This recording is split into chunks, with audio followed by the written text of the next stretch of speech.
I mean, you cannot play the same. Look, there was no emotion in your playing. You played da di da di da di da da.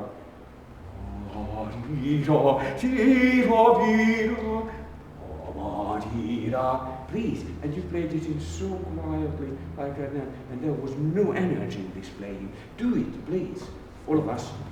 And long bows. Look at what the concertmaster is doing.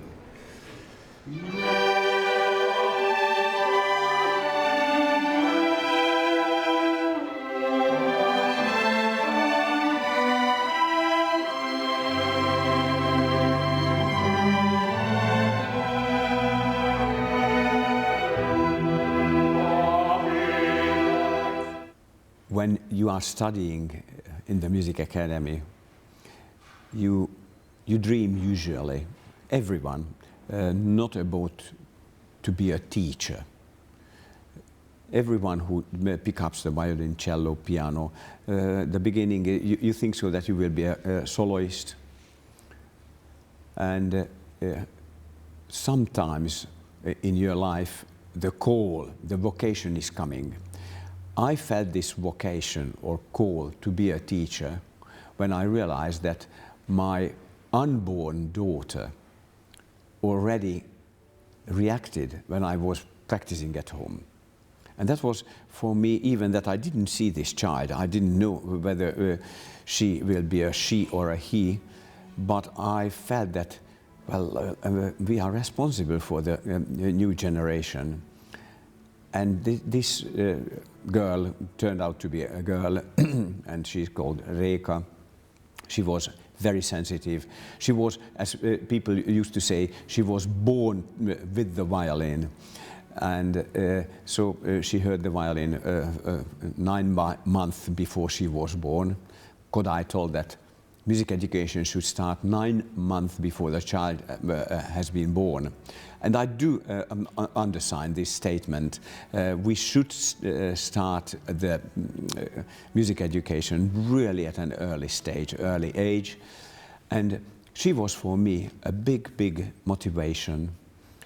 And not only that I wished that my talented child, because her talent was obvious for me, to bring up and raise up as a musician, but the first time I felt that I am responsible.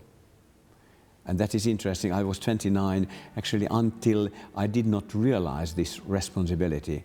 And this responsibility towards my own child I could easily transform to the 68 children who were waiting me at the school. So this feeling of responsibility that made me teacher, or actually that made me adult. And that is very important, that your thumb is against his thumb, and these fingers, mainly the first finger, and then this hand is ready for everything to hear, left hand showing the picture, because you are more clever. And this is what was overlooked, that teachers cannot work with the left hand, and you have to work with this. And then it's a big asset for you, that all position, the child is under your responsibility, and you master that situation then. It is touching or something, it's sorry, get the bow, or just let you feel your hand. This one. Okay, yeah. That is important that you have this. Good, but now do it. Yes, do it. That's right. That's right. That you have this hand is free for that, and showing the notes. Very good. Beautifully, you're correct. Yes. So we're doing yes. pitching. Yes. Now what? This is your page. Oh. Right. So we're going to listen. So birdie. Well done. And I carry on this responsibility together with my brother, and whenever I am teaching, whomever I teach, I do it with the deepest responsibility. And Colourstring is a method which takes into consideration every need of a child. I tell to my young teachers, when you start to teach a child, you should think that this child might be a great player. And you have to take the responsibility that you are doing and helping him or her, that she really can be a great teacher. But you should not put him into a tube that he must be a violin teacher, a violinist. She might be. It gives you, how to say, flexibility. You are not too rigid, but everything what you are teaching, it must be perfect. Kodály says that only the best is good enough for the children. And this is what I say to my teachers, that you have to be the best teacher for this child, because it's only the best is good enough for a child. And no matter whether the child is obviously talented or not so obviously talented. Actually, untalented child, there is not such. Everyone has a gift, everyone. But someone has obvious gifts, other one needs that the gift is taken out. And we teachers, we are there for that we take out this hidden gift from a child. That is my philosophy. Please do it. The seventh one, ready, please. And up, bow. Yeah. Yes. So I need you there, that we are all like a lift coming from the first floor to the seventh floor, to the seventh heaven. So, ready, all of us, up, bow, and crescendo.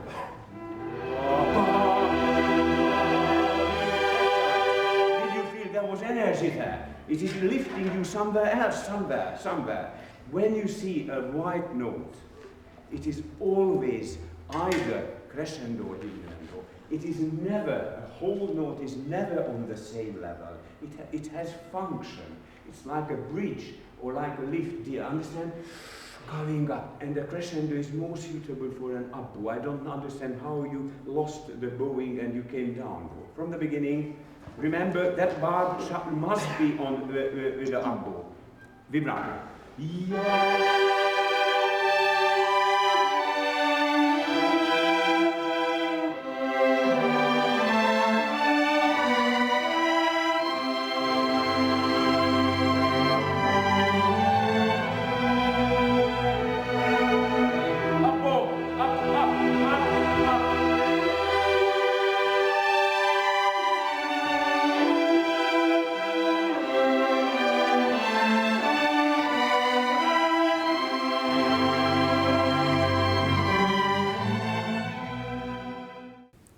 We were not counting quite, but together with my brother, who is a cellist, we raised or prepared children to be professionals, more than 200. And that makes me confident when I'm coming to Australia or anywhere in the world, that I have a background, so I know what I am talking about. And nowadays it is not, I am not proud on these results, but that gives me real confidence that I hope that other people are taking the same path what we have done, and they enjoy teaching in the same way as we did. But if I have to pick up names, it's difficult, because from these 200 there will be lots of concert masters, several leaders in orchestra, mainly they are in orchestras. There are very good teachers as well, and there are some internationally well-known soloists, like my own daughter, Géza Szilvay. In Australia, I know that Pekka Kuusisto is a well-known name because he was traveling here, and he was a soloist of Australian orchestras. His brother is a very good violinist and concertmaster in Finland.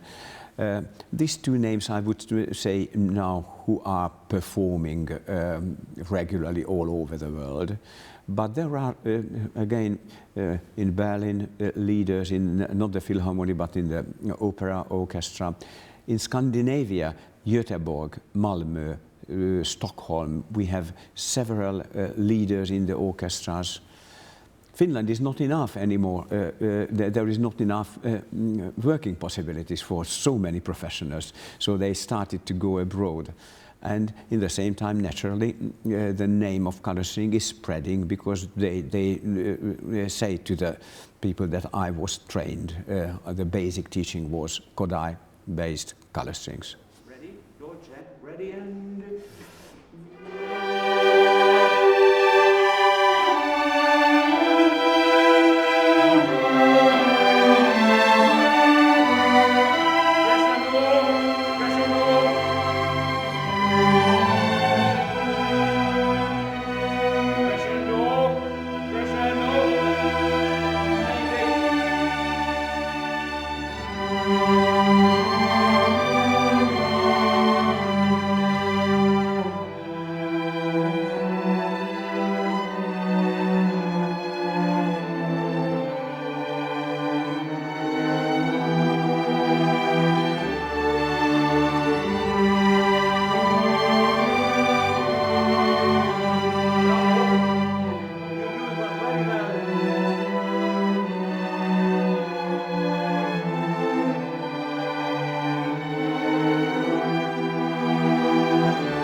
Very well. You were all the time with me. Bravo, dear.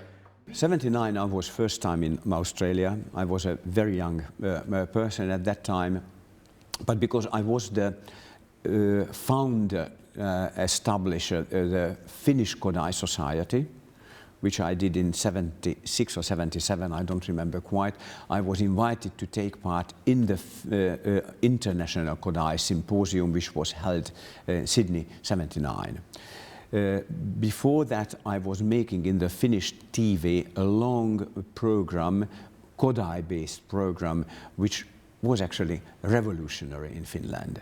The TV was a media in Finland. There were only 2 channels, and I made it in the main channel, and that was a program of the year.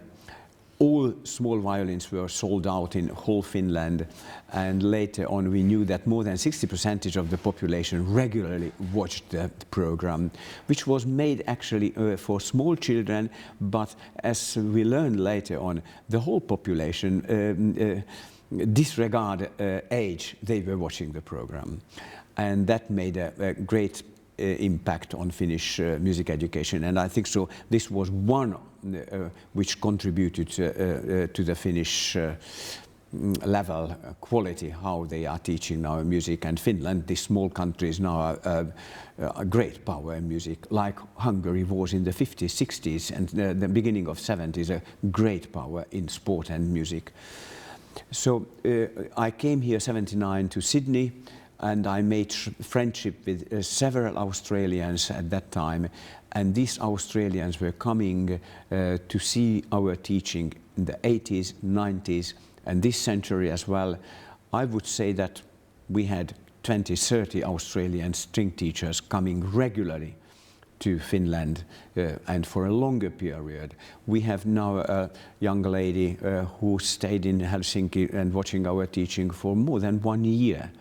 So this exchange is working, and those teachers, string teachers who were in Helsinki, they invited me, and luckily they could talk to AUSTA. AUSTA is the Australian String Teachers Association, and the Kodály Society of Australia, and these big institutions, they were in a way the sponsors for this trip, which allowed me to come to here.